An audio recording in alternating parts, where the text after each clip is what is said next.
7장 26절에서 28절의 말씀이 되겠습니다. 히브리서 7장 26절부터 28절의 말씀, 우리 다 같이 한 목소리로 함께 읽겠습니다. 이러한 대제사장은 우리에게 합당하니 거룩하고 악이 없고 더러움이 없고 죄인에게서 떠나 계시고 하늘보다 높이 되신이라. 그는 저 대제사장들이 먼저 자기 죄를 위하고 다음에 백성의 죄를 위하여 날마다 제사 드리는 것과 같이 할 필요가 없으니 이는 그가 단번에 자기를 드려 이루셨습니다. 율법은 약점을 가진 사람들을 제사장으로 세웠거니와 율법 후에 하신 맹세의 말씀은 영원히 온전하게 되신 아들을 세우셨느니라. 행복한 공동체의 고백을 같이 한번 나눠보겠습니다. 우리는 시작. 우리는 모든 환경과 상황 속에서 하나님을 높이는 예배자가 되겠습니다. 우리는 땅끝까지 복음을 전파하는 전도자가 되겠습니다. 우리는 세상을 치유하고 회복하는 일에 주님의 동역자가 되겠습니다. 그리하여 하나님의 나라가 이 땅에 임하며 하나님을 영화롭게 하는 사랑의 공동체가 되겠습니다. 아멘. 함께 읽은 우리 히브리서 7장 26절부터 28절 말씀을 가지고 능력의 원천 두 가지, 오늘 이 두 가지 제목을 가지고 함께 은혜를 나누고자 합니다. 같이 한번 따라해 볼까요? 능력의 원천 두 가지. 여러분은 제 목소리가 잘 들리시나요? 저도 지금 너무 잘 들려가지고요. 우리 교회 시스템이 지금 바뀌었나? 소리가 지금 너무 좋아요. 제가 지금 설교하기에 힘이 하나도 안 들 정도로 소리가 너무 좋습니다. 지난주에 이어서 오늘 말씀도 계속해서 유대인의 전통에 따라 세워진 대제사장과 그리고 예수님과 비교했을 때 이 예수님은 탁월하고 위대하다라는 것을 여러분 증거하고 있습니다. 사람이 세운 대제사장하고 오늘도 하나님의 아들이신 예수님하고는 비교할 수가 없는 거예요. 비교할 걸 비교해야죠. 그런데 오늘도 히브리서 기자는 사실 가장 손쉽게 비교할 수 있는 대상이 누구였을까를 생각했을 때 아마 대제사장이었던 것 같아요. 그래서 몇 가지 비교하는데 첫 번째는 유대의 대제사장은 죄가 있지만 예수님은 죄가 없다는 거예요. 죄가 있는 것과 없는 것 당연히 큰 차이죠. 우리 26절 말씀을 같이 한번 볼까요? 함께 읽겠습니다. 시작. 이러한 대제사장은 우리에게 합당하니 거룩하고 악이 없고 더러움이 없고 죄인에게서 떠나 계시고 하늘보다 높이 되신이라. 사실 요즘 나라가 온통 시끌시끌합니다. 뭐 죄가 있느니 없느니. 그랬더니 어떤 사람은 또 그러더라고요. 야당 대표도 죄가 있는데 지금 누가 누구한테 뭐라고 하는 거야? 막 그런 얘기하는 사람들도 있고요. 사실 이 모든 것이 지금 우리나라의 정치의 약점입니다. 사실 앞에 서 있는 사람이 여러분 허물이 많을 수 있죠. 그러나 이 허물을 어떻게 우리가 해결하고 그리고 우리가 또 앞에 향하여 나아갈 수 있을까? 이게 가장 관건 아니겠어요? 오늘도 본문에 보면 이러한 대제사장은 죄가 없다. 그러나 사람이 세운 여러분 대제사장은 어떻습니까? 죄를 짓을 밖에 없어요. 저도 늘 죄 짓는 장소 있잖아요. 요 앞 사거리. 아니 여러분 잘못한 사람 보고 너 잘못했어라고 말할 수는 있는데 내가 그걸 보면서 막 흥분하고 화내고 막 욕하면 돼요, 안 돼요? 그건 나도 죄 짓는 거잖아요. 그래서 항상 오늘 우리는 남에게 뭐라고 하기 전에 나를 먼저 돌아보고 오늘도 나를 반성할 줄 아는 그런 삶을 살아야 될 줄로 믿습니다. 사실 예수님은 죄가 없는 분이시죠. 하지만 유대의 대제사장들은 죄가 있었습니다. 그래서 하나님 앞에 제사를 드릴 때 먼저 자신의 속죄를 먼저 하고 하나님 앞에 제사를 드렸어요. 오늘도 나의 속죄, 오늘도 하나님 앞에 나아갈 때마다 나의 문제가 해결되지 않고서는 여러분 어떻게 다른 사람들을 위해서 내가 죄를 속죄할 수 있겠어요? 27절 말씀 같이 읽겠습니다. 27절 말씀 함께 읽습니다. 시작. 저가 다음에 백성의 죄를 위하여 날마다 제사 드리는 것과 같이 할 필요가 없으니 이는 그가 한 번에 이루셨습니다. 제사장들은 나를 속죄하면서 예배를 드려야만 했지만 예수님은 한 번에 자신을 드림으로 우리의 모든 것을 주님께 오늘도 고백하고 회개하고 예배할 수 있는 은혜를 얻게 되어진 줄로 믿습니다. 매번 예배 때마다 나를 속죄하고 주님께 나가야 됐어요. 하지만 우리 주님은 그런 분이 아니시죠. 한 번에.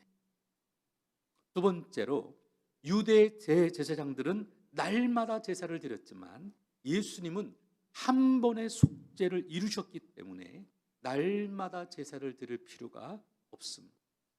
우리가 다시 한번 27절 말씀 다시 한번 읽어보겠습니다.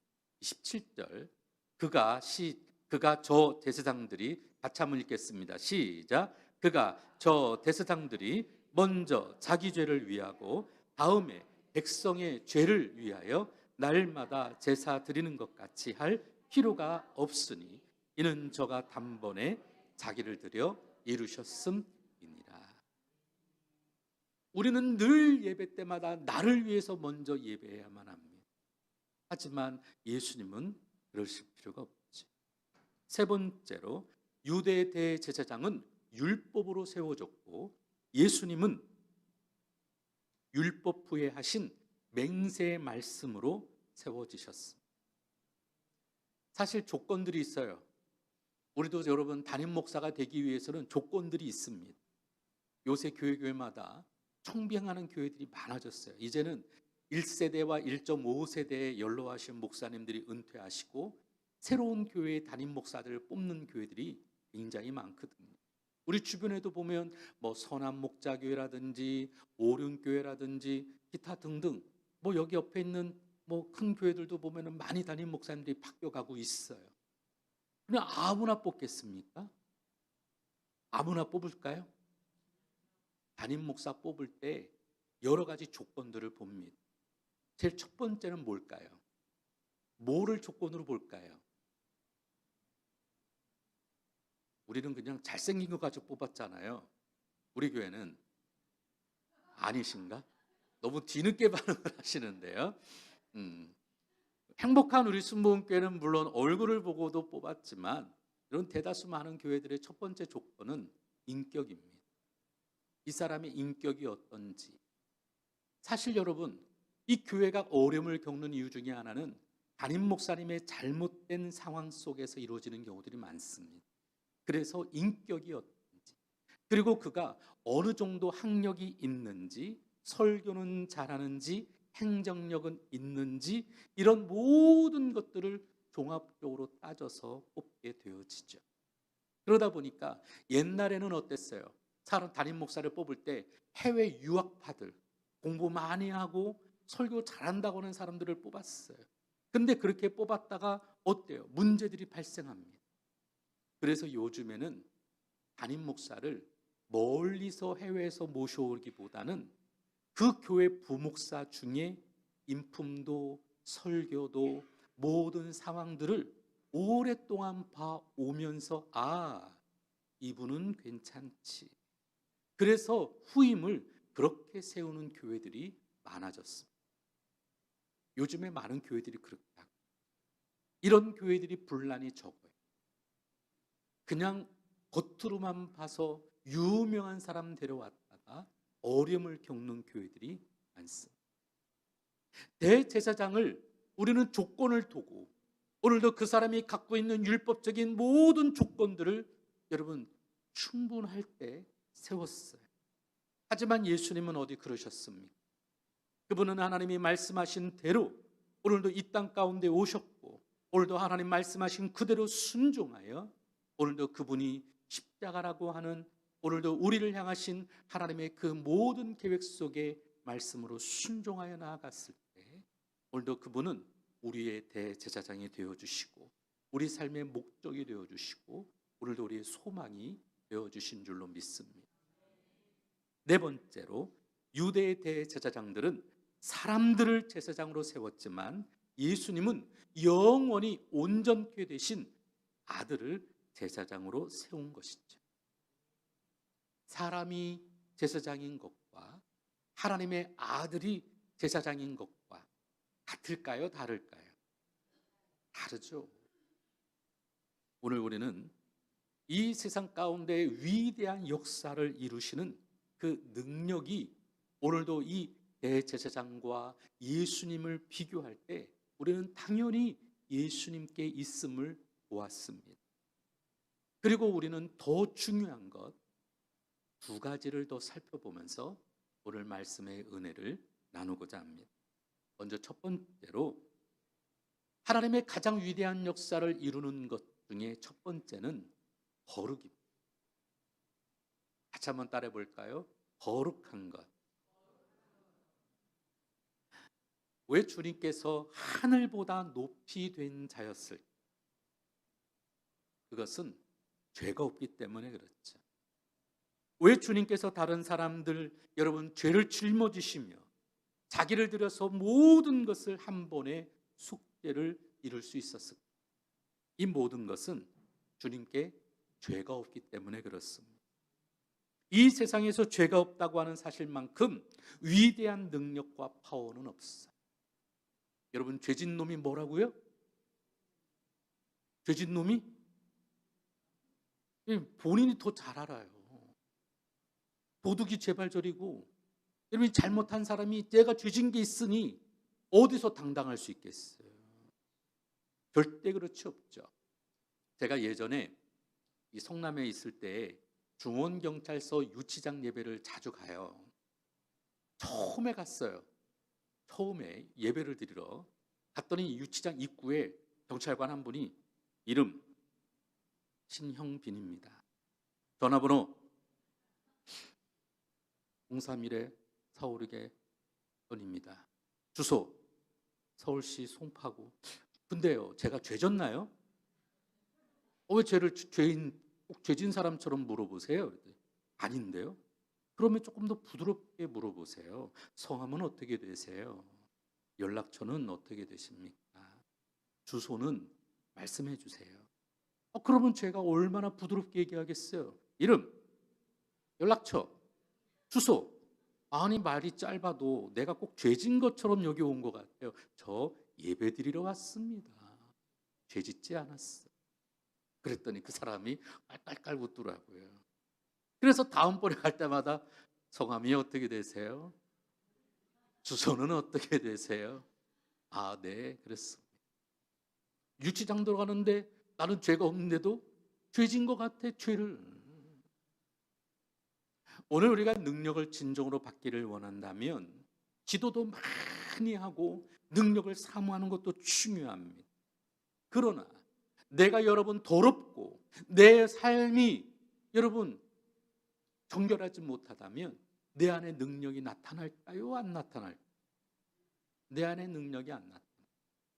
예전에 제가 한번 그런 얘기 드렸는데, 제가 이 전도사 초임 때 한 달밖에 안 됐을 때 빨간 명찰 달고 있는데 그때 당시에 김나윤이라고 하는 전도사 선배가 있었어요. 1년 선배가. 이 김나윤 전사님이 겟세마네 기도를 하러 올라가다가 깜짝 놀라고 저한테 연락이 왔어요. 전사님, 양복 입고 빨리 뛰어오세요. 선배가 양복 입고 뛰어오라니까 교회 앞에서 자취하고 있는데 뛰어가야지 어떻게 하겠어요. 1년 선배가 제일 무섭잖아요. 그래서 양복 입고 뛰어갔더니 겟세마네 올라가 그러는 거예요. 아니 내가 준비도 안 했는데 어떻게 올라가요? 그랬더니 저 뒤에 무당 앉아 있어. 아니 무당이 앉아 있는데 왜 나는 올라가라고 그래? 그냥 등 뛰밀려서 올라갔어요. 설교할 거 그래도 내가 제일 좋아하는 말씀인 잠언 3장 6절 말씀 가지고 설교를 하고 통성기도 시키고 난 다음에 아주 무당에다 손을 얹고 기도해 줬죠. 아마 그분이 신흥동인가 어디에서 오셨다고 하더라고요. 내 안에 여러분 내가 뭐 거리낌이 있었다면 손을 못 얹죠. 근데 빨간 명찰이었을 때 얼마나 내가 의기 충만하고 얼마나 내가 모든 것을 할 수 있는 그와 같은 믿음이 있었겠어. 오늘도 우리에게는 능력도 능력이지만 먼저 나를 돌아보고 내 안에 잘못한 것은 없는지, 내 안에 내가 정결한 것은 확실한지 여러분 살펴봐야 될 줄로 믿습니다. 그래서 우리는 무엇보다 행복한 믿음의 길을 걸어가기 위해서는 내 안에 나를 정결하게 하고 깨끗하게 가꾸려고 노력해야 될 줄로 믿습니다. 나를 정결하게 할 때 무엇보다 기도의 응답과 축복, 지혜와 영적인 보화들이 가득 임하게 되어질 줄로 믿습니다. 제가 전도사 때 잘 배운 것 중에 하나는 저희 그때 당시에 성남동에 있을 때 그때 선배 목사님 한 분이 계셨어요. 옛날에 넝마주의도 하셨대요. 근데 그분이 항상 강대상에 올라가기 전에는 꼭 샤워를 하고 오셔요. 그러면서 저한테 그러는 거예요. 홍민아, 꼭 하나님 앞에 나아갈 때는 정결하게 해야 돼. 그럼요. 그분하고 같이 중동, 여러분 그 거리 아시잖아요. 중동에 그 땡땡 거리 거기에 떡 해가지고 우리가 행보로 초대해가지고 전도도 하고 했거든요. 우리 가운데 정결함이 없이 우리가 어떻게 할 수 있었겠어? 항상 그분은 예배드리는 자의 자세의 첫 번째는 항상 정결함이었어요. 오늘 우리 스스로도 그렇게 해결할 때 내 안에 있는 문제들 이것 해결해 주세요가 아니라 내가 정결하게 되어질 때 모든 문제들이 해결되게 되어질 줄로 믿습니다. 정말 그럴까요? 제가 오늘 아침 새벽에 극동방송을 듣고 오다가 오늘 들었던 설교의 내용 중에 하나예요. 사도행전 11장 24절 이것만 찾아보겠습니다. 사도행전 11장 24절 아침에 사도 바울하고 바나바에 대한 이야기, 구제에 대한 이야기를 설교하셨어요. 근데 그 설교를 듣다가 제 귀에 딱 한 가지 뇌리처럼 들어오는 레마의 말씀과 같은 것이 있었습니다. 사도행전 11장 24절 같이 한번 읽어볼까요? 시작.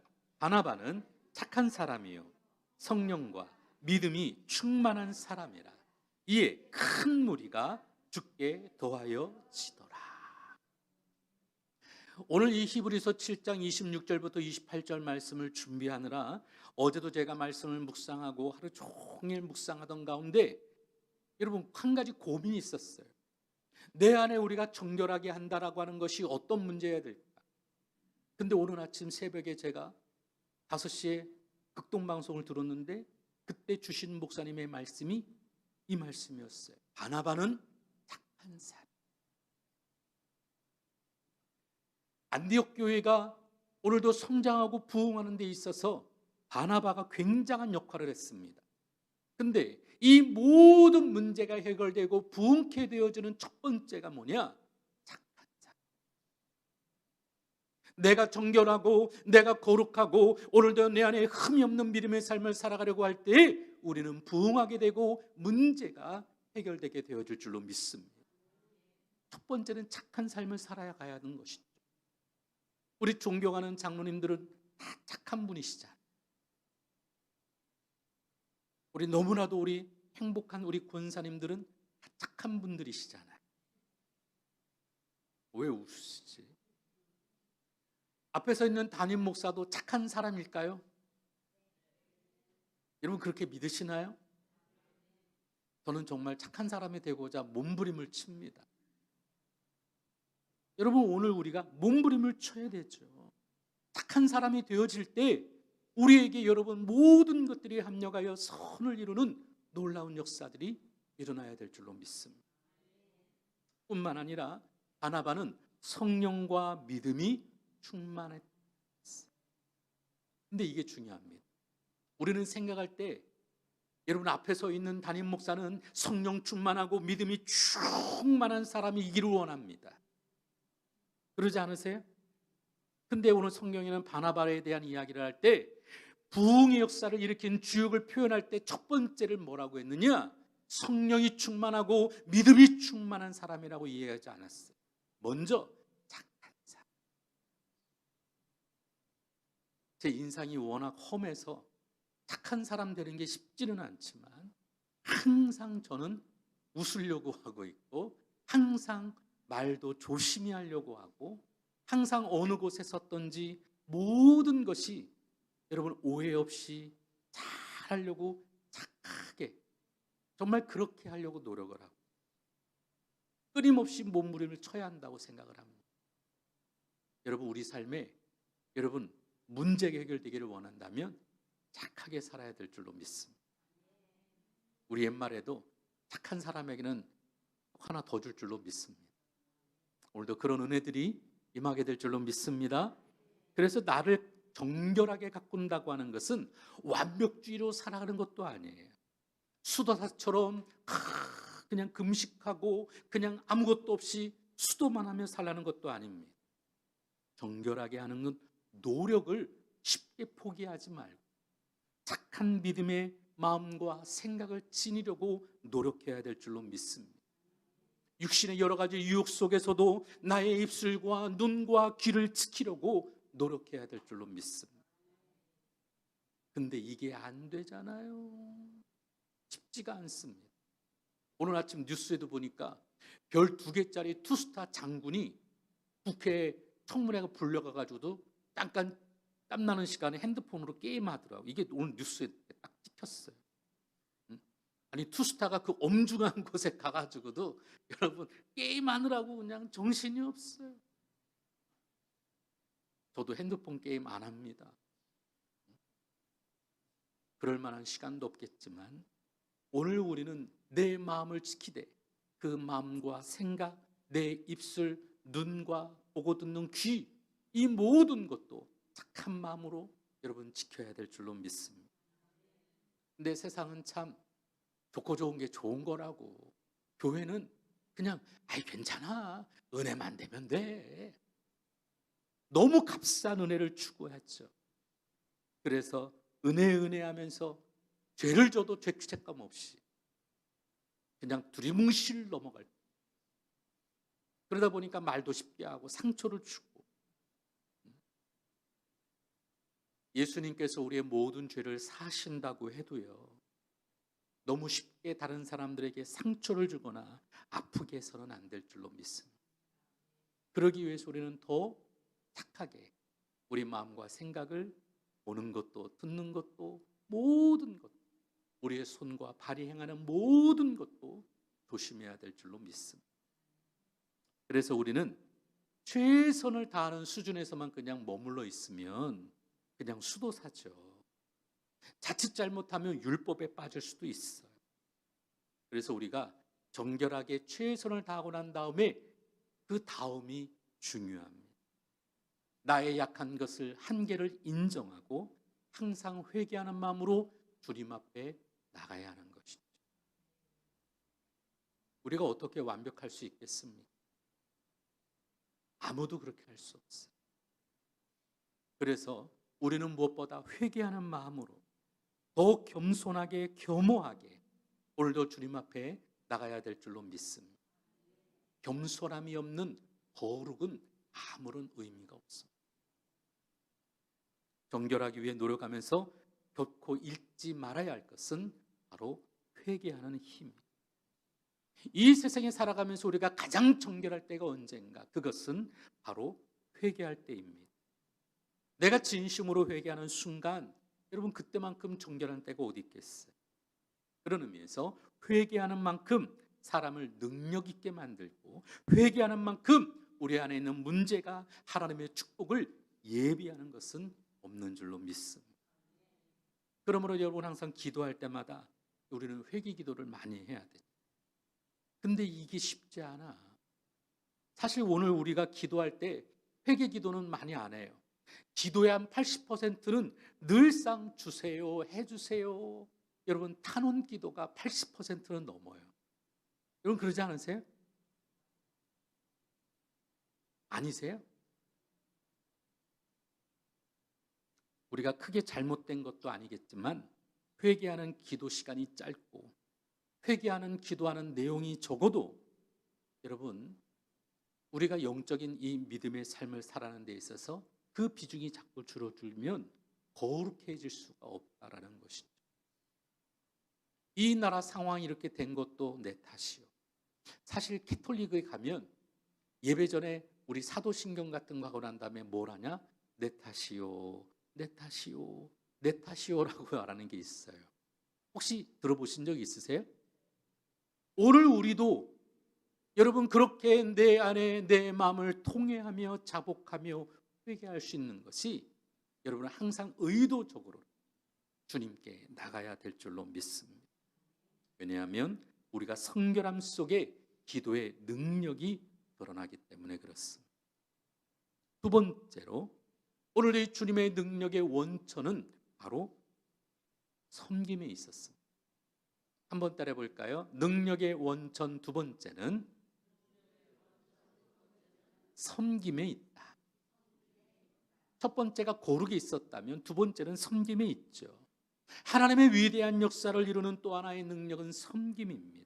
왜 예수님의 제사가 이 일반적인 제사장보다 훨씬 더 능력 있는 제사자가 되었을까?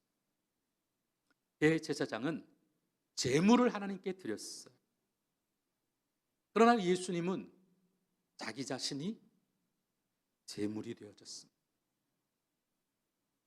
여기에서 온 우주상에 존재할 수 있는 가장 위대한 두 번째 능력을 발견하게 됩니다. 그것은 바로 자기 자신을 드리는 데서부터 나오는 능력이죠. 하나님 앞에 나를 드릴 수 있다. 여러분 이것처럼 귀중한 게 어디 있겠습니까? 우리도 종종 그런 거 보잖아요.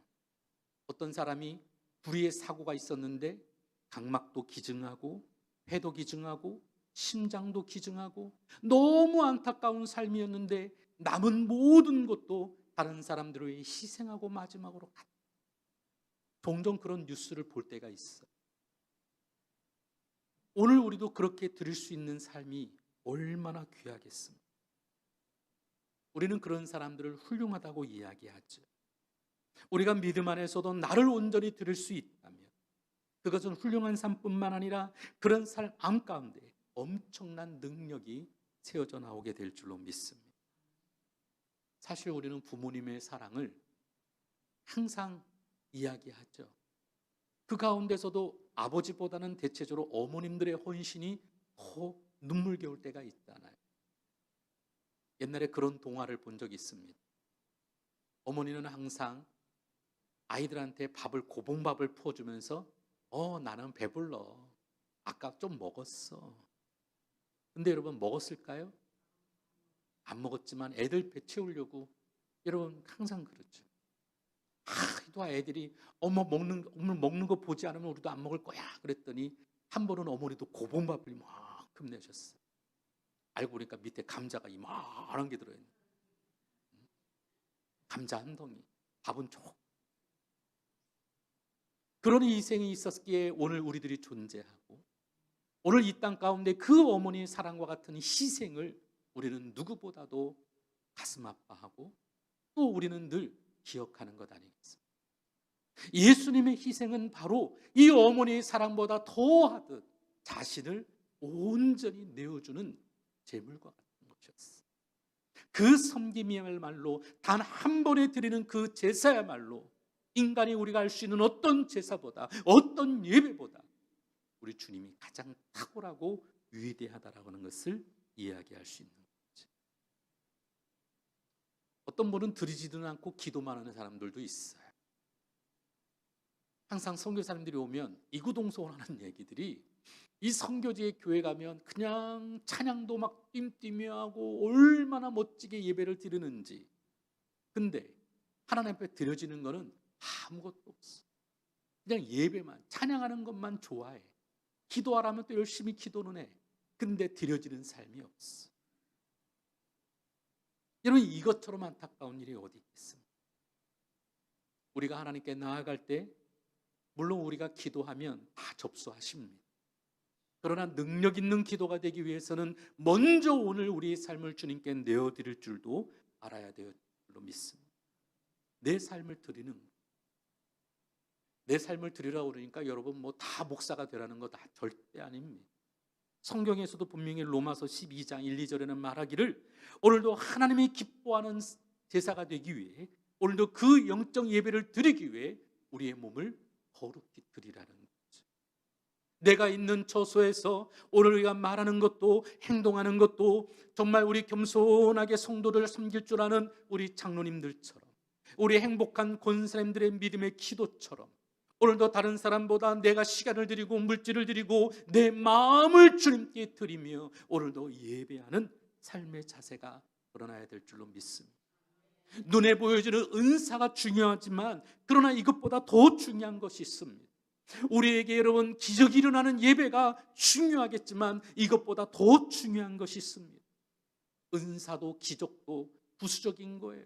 더 중요한 것은 영적인 예배, 나의 삶을 주님께 드리려고 하는 믿음의 역사가 우리 가운데는 중요한 줄로 믿습니다. 그래서 항상 연말이 되면 우리가 사람을 세운다고 할 때 항상 제가 이렇게 권면도 해보고 부탁도 드려보지만 한 반반이세요. 어떤 분은 네 순종하겠습니다 하는 분도 있지만 어떤 분은 목사님 전 죽어도 안 합니다. 아니 못하면 못하지 뭘 죽어도 안 해.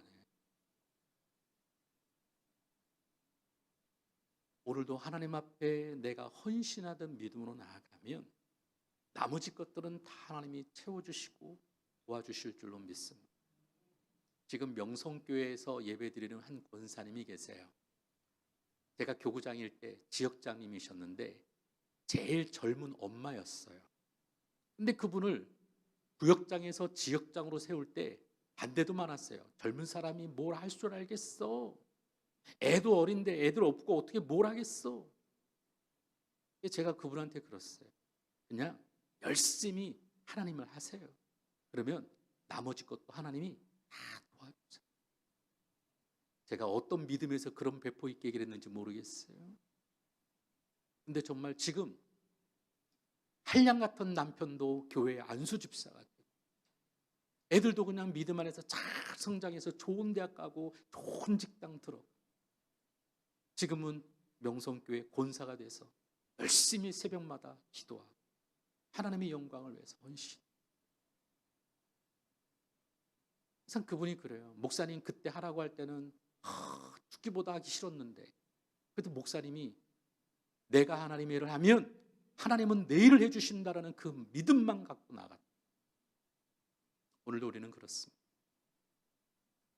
오늘도 우리는 이 세상에 살아가면서 오늘도 내 마음과 생각, 내 삶을 오늘도 주님께 드려지는 영적 예배자의 삶을 살아갈 때 하나님의 놀라운 역사는 능력 있게 우리 삶 가운데 드러나게 되어질 줄로 믿습니다.